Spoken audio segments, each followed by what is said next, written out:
I have a very interesting subject. I call it 5 simple steps to go from average to fortune.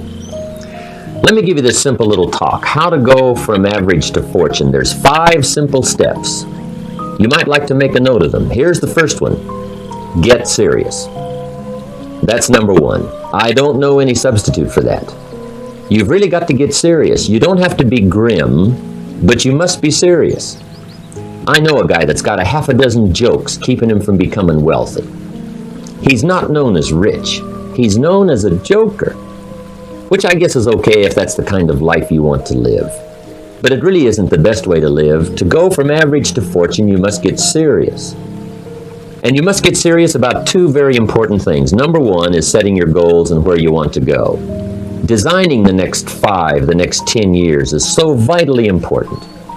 What do you want to do economically? Where do you want to go? What do you want to be? What would you like to have? What would you like to share? How much would you like to earn? How far would you like to go? Those are some major questions to ask. And for that all to work out like you want it to for the next 5 or 10 years, in my personal opinion, you've got to get serious. Then you have to get serious about another important subject. And that important subject is called personal development.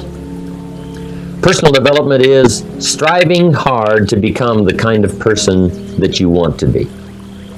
And to become the kind of person you want to be, you've got to work at it. 10 years from now, you will surely become someone. The big question is, who? What are you becoming? And if you go to work on it now, sure enough, in a very short period of time, you can take on a new direction to become the kind of person you want to be. There's a very important question to ask, and the question is, 10 years from now, you will surely arrive. And the question is, where? So to answer the question of where you want to arrive and the kind of person you want to be, you've got to get serious. So that's point number 1. To make your life worthwhile and unique, to go from average to fortune, you've got to get serious. Serious. Life is serious. The future is serious. One ancient novelist said, these are the best of times and these are the worst of times. And for some of those who came across this platform at the extravaganza, $1 million a year incomes, for them, it's the best of times. But I want you to know that while they're getting the diamonds and the millions, there are a lot of people around the world, for them, it is the worst of times. The best of times and the worst of times. That's called serious matter. How come such a difference from those who can reach such incredible heights and those who haven't yet found the answers for their life and their health and their future? We just have to ponder that and let that give us a note of seriousness. It's serious whether you win or lose.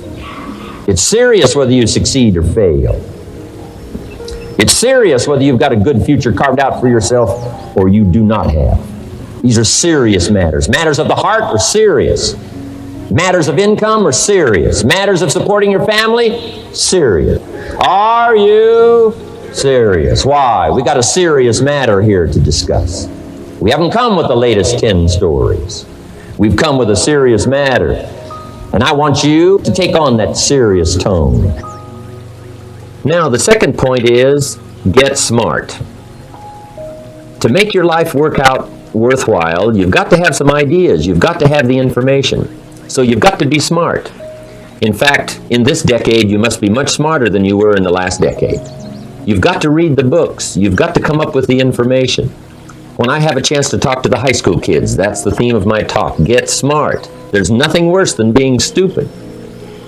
And if you will read the books, learn from your experiences, do all the things that you possibly can to get the information, sure enough, you'll be wiser this year than you were last year. And I've got a few techniques that I teach in my seminar on how to get smarter, keeping a journal, going to the lectures, going to the seminars, listening to the sermons, picking up ideas from other people.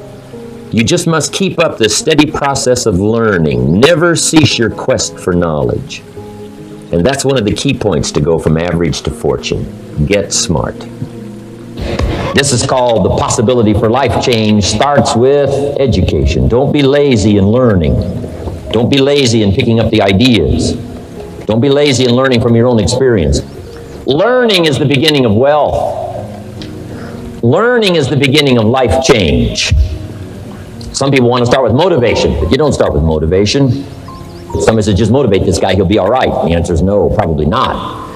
If a guy's an idiot, you motivate him, now you got a motivated idiot. So education, get smart. Don't miss the training class. You say, well, I've already been to one of those classes. I've already heard it. I got a good phrase for you to take home. That's no sign you got it. Just because you've listened to those millionaire tapes one time is no sign you've got it. I'm asking you to listen to them over and over and over. I'm asking you to dedicate yourself to a new level of learning. Study, learn, grow, change, develop. Never let it be said you didn't learn. Right? If you want to solve your problems, you got to learn. If you want to take advantage of an opportunity, you got to learn. Develop your own personal philosophy here. Philosophy, major determining factor in how your life works out. Each person's philosophy is like the set of the sail. The same wind blows on us all. The difference in where we arrive at the end of the week, at the end of the month, at the end of the year is not the wind that blows, but what's going to make the major difference? Each person's personal philosophy that sets a better sail, sets a better sail. So don't ask for a more favorable wind. That's like wishing something that's not going to occur. Don't ask for better seed and soil. All you got's what's available. Don't curse what you got. The key is to set a better sail and turn what you've got into the miracle of your future. Don't wish it was easier. Wish you were better. Don't wish for less problems. Wish for more skills. And that's the reason for coming here, spending a couple of days of intense effort, taking notes, rolling up your sleeves, going to work, commit yourself to learning so that you can get smarter for the days ahead.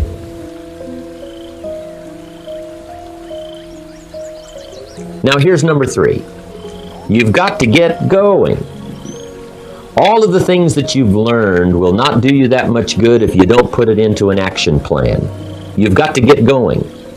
In my management and leadership seminar, we teach game plans, how to put all the good things that you've learned into action.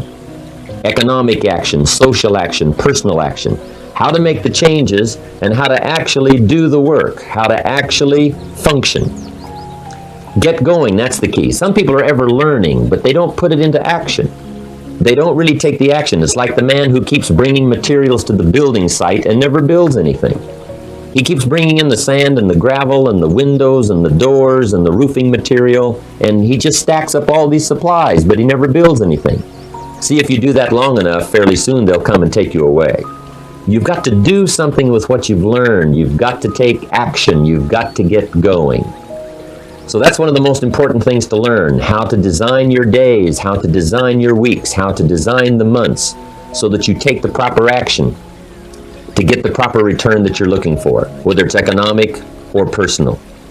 Get going. It's a major key. You got to get going. You got to take action. The disciplines is the miracle process. And here's how to get the miracle of your future going as far as disciplines are concerned. Number 1, do what you can. You might go home and set a whole new pace for yourself, and we call it cleaning up neglect. Should walk around the block, could walk around the block for your good health. Don't walk around the block. See, you're on the wrong track. Should read, could read, don't read. On the wrong track. Should call, could call, don't call. On the wrong track. Could change, should change, don't change. You're on the wrong track. Letters you haven't written, conversations you haven't had with your family, somebody you should sit down with when you get back home, get that job done. Don't let neglect destroy your days, destroy your life, and destroy your future. Go back and do what you can. And if you'll do what you can, then life will give you some extraordinary things to do. We all pity the man, right? Wants to stride out of his house, go straighten out the corporation, has not yet straightened out his garage. You got to take care of the small disciplines before life will give you a chance to handle the more complicated disciplines. Good phrase to take home. All disciplines affect each other. In fact, here's a good philosophical phrase. If you hadn't thought of it before, here it is. Everything affects everything else. It's so easy to be casual and say, well, this doesn't matter. This doesn't matter. I'm telling you, everything matters. Of course, some things matter more than others, but there isn't anything that doesn't matter. Let us not neglect. Do not neglect the smallest of disciplines, and build on that foundation, and you can have everything you could possibly want. Now here's number 4. You must get excited. And not just the false enthusiasm of just pure positive thinking. You've got to get excited over some very basic things. One is, get excited over your ability to make yourself do the necessary things. Because discipline is major step 1 toward personal progress. And anytime a person wishes to, they can make major changes in their life, personally and socially and financially. It doesn't ever have to be the same after today. No telling what you could do today if you really wish to. The act of murder is a clear indication that a person in one drastic act can forever change the course of their life. It just happens to be in the negative direction. What I would ask you to do, starting today, is get excited about committing an act that's positive, an act that's constructive, to make the changes in your life that you want made, and to go the direction that you want to go. So that's number 4, get excited. Get excited about your potential. Human capacity is usually never the problem. Little children can learn several languages. We can learn to do the most incredible things. All we need to do is take the time to do it. So it's not a matter of capacity. It's a matter of judgment. It's a matter of excitement. It's a matter of will. And it's a matter of wanting to bad enough. So it's pretty exciting to know that any day you wish, you can change your life. Any day you pick out, you can make major changes. It doesn't ever have to be the same again. And that's exciting. Knowing that intellectually and personally, you can actually do the things that will make major changes in your life. That's number 4. Excitement that runs deep is the excitement that really lasts for a lifetime, not surface excitement.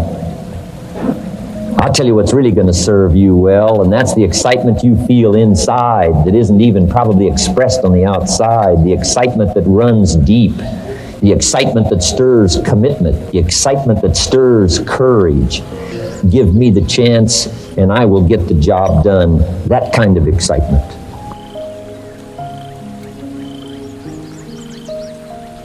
Here's number 5. Number 5 is get away.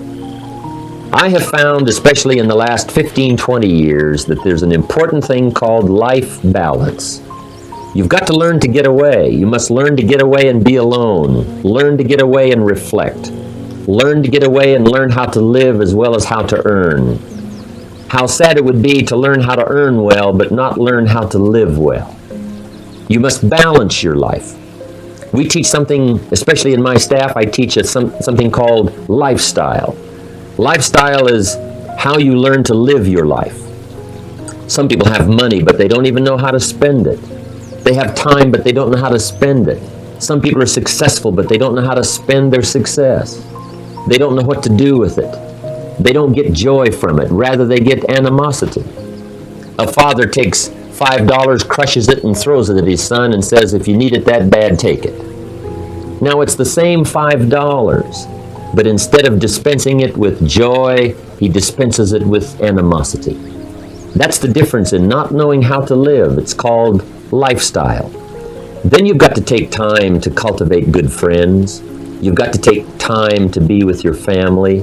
You've got to take time to be with the people who are important to you, designing your life in those respects. Get away. Take the time. Reflect on your life. Recharge your batteries. Do some growing away from your enterprise. Then when you come back to your enterprise, after you have taken this time to balance your life, you will find that on the job, working on your enterprise, things will really go much better. So those are the 5 simple steps to go from average to fortune. Get serious. Get smart. Get going. Get excited, and get away. I hope those points will be valuable for you as you consider them. And I want to thank you for giving me this few minutes of your time. And for you giving me some of your time, I would just like to sincerely share this with you. Do not walk in front of me. I may not follow. Do not walk behind me. I may not lead. but walk beside me and be my friend. Thank you for listening.